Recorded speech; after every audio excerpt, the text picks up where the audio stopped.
So praise the Lord. I have always made sure, especially because of the world events that are happening, that I have a pantry that can carry me through some times. So if anything happens, I am able to feed me and my child. And that's wisdom, and the Lord taught me that. So we definitely want to be as prepared as possible, especially in these end times and these uncertain times. And it's a good idea to always have at least an extra week or two worth of food in your house, in your pantry, somewhere, just in case something happens where you can't get to the store. It's always a good idea to do that. I was actually raised that way. I was raised by a mom and a grandma who always had food in their house. And I'm talking about, you would open up the cabinet and it would be full from the bottom to the top with canned foods, spices, sugar, flour, oil, grease, because my grandma cooked with grease. We always had food in the house, and we always had extra food. We grew up food secure. We didn't have a lot of money where we grew up, but we had a lot of food. We felt that we would always eat in our house. And the way that you create that for yourself is that you always, no matter what happens, you always have a week or two of extra food in your house. Always. And even for the people who are on a budget, even the people that you don't have a lot of money, you can start off by buying one extra can, one extra bag of rice, one extra bag of chips, one extra packet of your favorite food. That's how you build it. You can build it one item at a time. It doesn't have to be on a huge grocery haul where you spend $500 at one time to stock up your house. No, a lot of smart people, the way that we were able to do it is we did it one item at a time, two items at a time. So when we went shopping, what we would do is we would buy a nice amount of groceries, but not eat all of it. So that is an option. You can buy your regular amount of groceries, but just don't eat them all. Instead, do a smaller portion of your meals. So if you normally have a big bowl of rice, cut down the portion size and just have half of that. Now you have saved some rice. That's one way that you can do it. And if you think about it, absolutely anybody can do that. You can do your regular grocery shopping, but just eat less. And over time, and then as you eat less, take one or two things, a jar of this, a can of this, and stash it aside. Now you have a stash. Now you have a food pantry. And for me, I have always been able to do this. It requires self-control, yes, but also it requires the Spirit of the Lord, because self-control comes from the Spirit of the Lord. And so even when I was younger, when we used to get things, like we would get presents and things like that, people would give us cakes and candies and things like that. I always was able to save it for a certain amount of time, whether I put it in the fridge or the freezer, depending on what it was. And if it was candy, I could save it for months. And I've always had a stash of something. I have a snack stash. I always had a stash of something that I like, food, treats, whatever, like a snack drawer, a snack bag, something where I had extra things of food. That's what you want to build up so that you always have it to fall back on.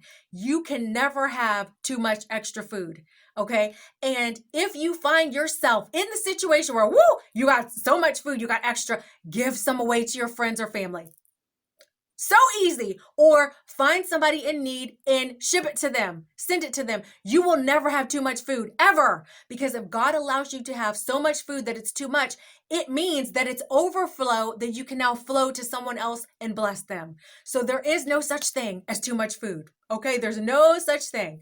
And so go ahead and get you one or two extra items when shopping returns. Go ahead and get you one or two extra items of the things that you normally buy and just set it aside. You will always be covered for things that happen, because believe me, we are just at the start of things that are going to be happening. You have no idea what's going to be coming next, and you need to have some extra food somewhere around you for what's coming up next. So what I've also put together is a bunch of videos of our people all over in different cities, states, territories, and they are talking about how they are committed to doing this mass economic blackout with us. And they're talking about how to prepare for it, things that they're going to be doing during the blackout, and all of that. And I want you to hear their personal stories so that you can know that we are joining together collectively. It's one thing when somebody tells you that they're going to join, but then when you see us collectively talking about it and committing to doing it, that does something to your spirit. It does something to your psyche, and it lifts you up and it builds you up and it encourages you. That is the reason that I put together videos that have Black stories, so that I'm showing you that we have community. Even though we might be spread out all over the world, we are still unified. We still have community. We gotta plant a seed for the future. Plant a seed for the future. Even if we never live to see the shade. Even if we never see the shade. We gotta plant a seed for the future. We gotta plant a seed for the future. Even if we never get the glory of the praise. November 25th. November 25th through Tuesday, December 2nd, we want to show our power to boycott corporate entities, big box, and publicly traded companies on that week. No spending of any kind. African Americans contribute $1.8 trillion in spending in 2024. I'm gonna say it again. $1.8 trillion in 2024. So let's spend our money wisely and let's let our voices be heard.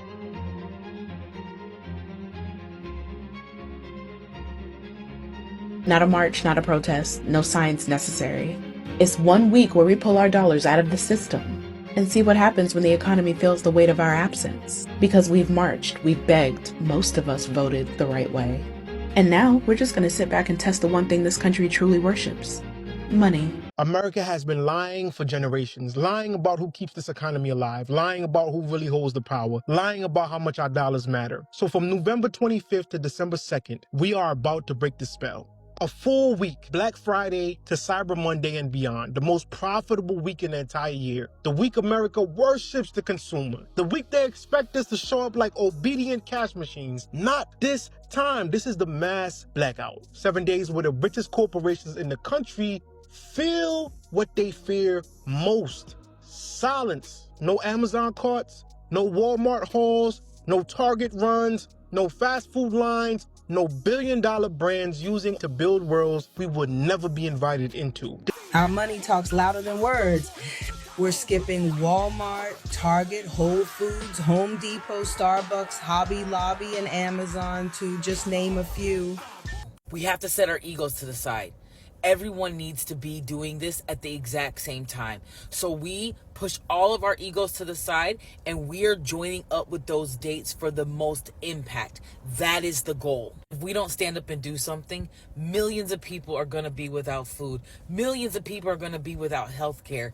This is not getting any better. So it's time for us to take action now, united, no matter what. Even if it's not done the way that we wanted it done, we get it done. So everyone, spread the word far and wide. It is time. And plus, in anticipation of this blackout, I am buying the week before, because you don't want to buy that week if you can't. You don't want to work that week. There's a bunch of things that you don't want to do, but we are being realistic here. Do what you can.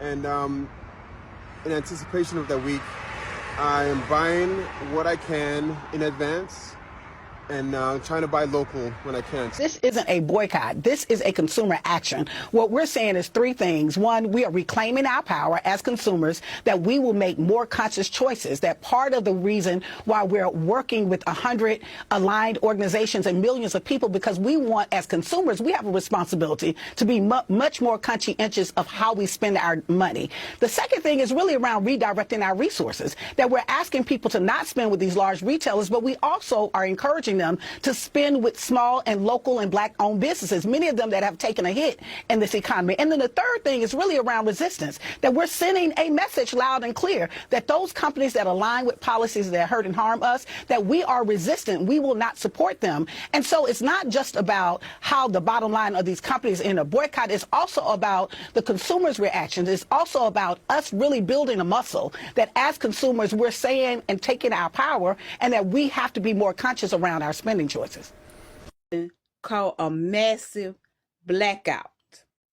That's where we take our money and we just keep it in our pockets. Did y'all see what y'all did when y'all boycotted Walmart, Target, Hulu, Disney World? Well, imagine what we can do when we come together and just keep our black dollars in our pockets. No work, no spending, no restaurants. Emphasis on no restaurants, no DoorDash. Baby, pick out some recipes and cook for a week. No Black Friday, no Christmas spending. Just stop.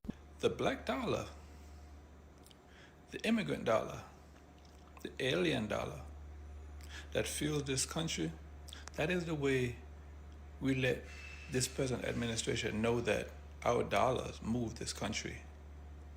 We don't need to march. We don't need to protest. We don't need to sign petitions. We need to speak the language they understand. Money. So tomorrow is the Mass Blackout, and I just want to put this out there for everybody listening. Are you ready? Are you ready for this next week? How we are supposed to be boycotting. We're not supposed to be spending, working if it's possible. We're not supposed to be participating in this whole structure if possible, as much as possible. And the whole reason why is against this current regime. We have a duty right now, or at least I feel it, because I cannot take pretending to live regular life like none of this shit is serious. At the same time, we have to do what we can. We have to let them know that we're serious, because literally our way of life is under attack. So it makes no sense to pretend that any of this is okay. None of this is okay. And especially one of the ways that you know that it's not okay is because so many people have been fighting back and they've been winning. But we still need to put that pressure on them. We got to keep our foot on their neck. Okay? We cannot let up. We cannot let up until all of these things are changed. And until we're all of us got our hands in the jar and we making this whole thing work. So, hopefully somebody hears what I'm saying. I know it's going to be a lot of different people saying their little part as we start this, but this is a mass collective movement.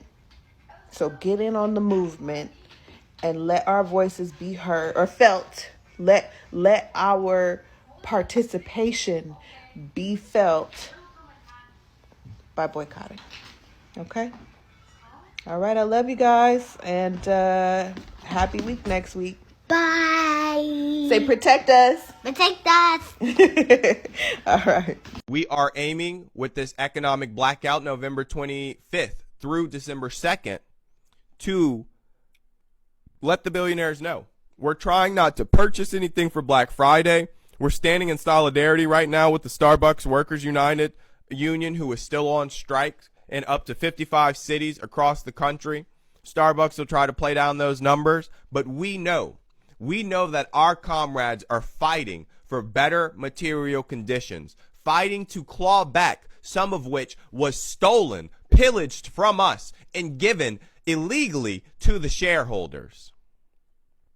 Our entire communities are being ripped from us and given to the shareholders. It is Black Friday weekend and there are a lot of sales going on, but this is your reminder that there is a blackout going on where many are choosing to withhold their dollars from businesses that are not small businesses, that are not minority owned, that are not Black owned, that are not women owned businesses, because they are trying to make sure that they put their dollars where it means the most.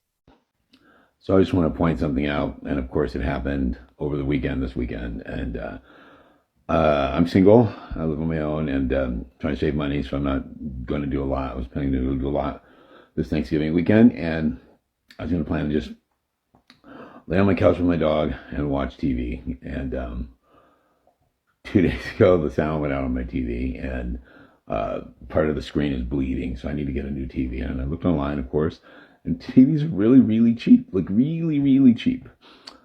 But there's a blackout. So I'm going to wait a week. I'm going to watch things on my phone and things on my laptop, put my speakers on.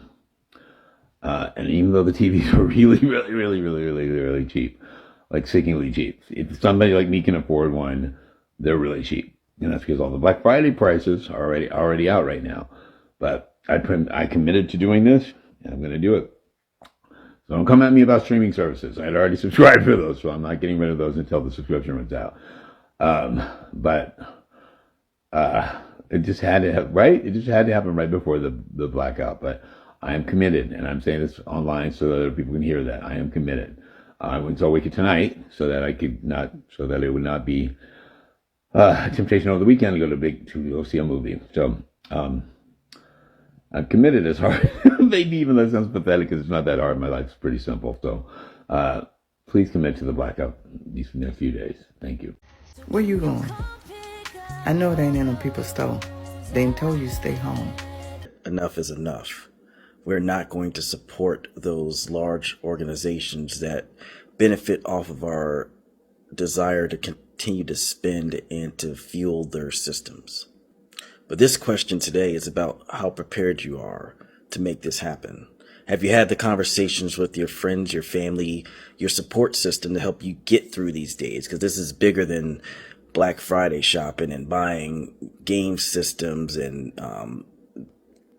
clothing you don't need, beauty products and perfumes and colognes. This is bigger than that. This is you taking a stance for what you truly believe in. And the passion is running heavy, but are you prepared? Do you have enough toilet paper? Do you have enough of the essential things that you need? Do you have a system in place to help you through? And that's where your neighbors come in. That's where your friends come in. That's where everybody else that's around you supporting you through this. You all come together and need to create that system right now, 2.5 days out. Who do you call on when you start running low on some of your essentials, and how do you prepare for that? This is not going to be comfortable. This is where you come together as a community and fight through the uncomfortable pains of being without certain things that you're used to, and continue to manage through. The system is designed to keep you comfortable, but in your discomfort, that's when you fight through. That's when you win. That's when you're victorious. So be strong, find your community, and help them and yourself manage through. So spread the word to all your friends, family, foes, whoever. We're not spending a dime. So whatever you need, whatever you feel that you need and cannot live without, be assured that you get it prior to November the 25th. Hey, is everybody on track? Because this Friday ain't black. Because we ain't buying shit. We ain't buying shit. Well, I stand up and never quit. We ain't buying shit. From the 25th of November to the 5th of December, remember, we ain't buying shit. We ain't buying shit. This Friday ain't black, 'cause we got each other's back. We ain't buying shit. We ain't buying shit.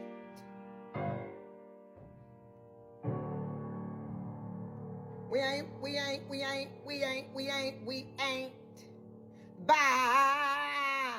ain't buying. We ain't buying shit. We gotta plant a seed for the future. And even though God has me stationed, I consider this a military station for me that I'm in. He has me militarily stationed in Australia. Now, I am a civilian in real life. I'm a civilian, but spiritually, I am in God's army. So he has me stationed in Melbourne, Australia, but that wasn't to get me away from my people spiritually, because spiritually we are always connected. So no matter what, we're always connected. I don't want you to think that since I'm in Australia, I am away from everybody and I'm not thinking about y'all. I am thinking about my people and my family 24/7. In my sleep, I be having dreams about y'all, okay? We are connected. The Lord, no matter where I go, we are always going to be connected. And that's why I'm always paying attention to what's going on in the U.S., in the news, what my people are saying, and all that. On social media, I'm watching and I'm paying attention to what's going on, because everything that's going on over there affects us here. Because in case you didn't know, Australia is an ally to the U.S. So there is a direct connection there. And so I'm always paying attention to see what's going on in my home country, which is the United States, and in Australia. And for those that don't know, I've said on other videos, but in case you're just tuning in right now, I used to live in the United States. I was born in the U.S., born and raised, and I moved to Australia in 2012. I've been in Australia since 2012. I never went back to the U.S. I thought I was going on vacation. I met a guy. I was excited. I was like, oh, this is going to be fun. That guy ended up being my son's father. We did get married so I could create stability for my son. We're no longer married. But the reason that I came to Australia is the Lord put me here to preserve me. I thought I was going on vacation. I thought I could always go back. Now, I would never go back. The Lord even told me, you ain't never going back to the U.S. And so I am here in Australia, but that is not because I'm separate from my people. The reason that I'm in Australia is because God is putting me into a position of power. In case you didn't know, I have been battling the government for several years, more than 5 years. And I'm talking about different branches of the government, not just one, several different branches of the government. And during this time, the Lord has shown me that there is no way out, because I've tried to quit several times. I tried to quit. I tried to walk away from everything. Why are you bothering me, Lord? Why? Why are you torturing me with this life? Why do I have to keep going through this? And so I try to walk away from everything. The more I tried to walk away, the more there were monitoring spirits around me, not letting me quit. Okay. And so it was never a life or death or anything like that. I just tried to walk away from everything, just quit, like just be done. And the Lord wouldn't even let me do that.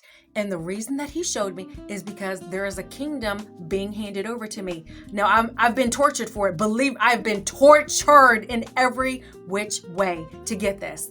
But I've been battling the government, and during that time, the power, government power and police power and every other monitoring spirit power that they have has been transferring directly to me through the attacks. And so God won't let me quit because there's a kingdom being transferred. Walking my purpose, sealed by my faith. Oh.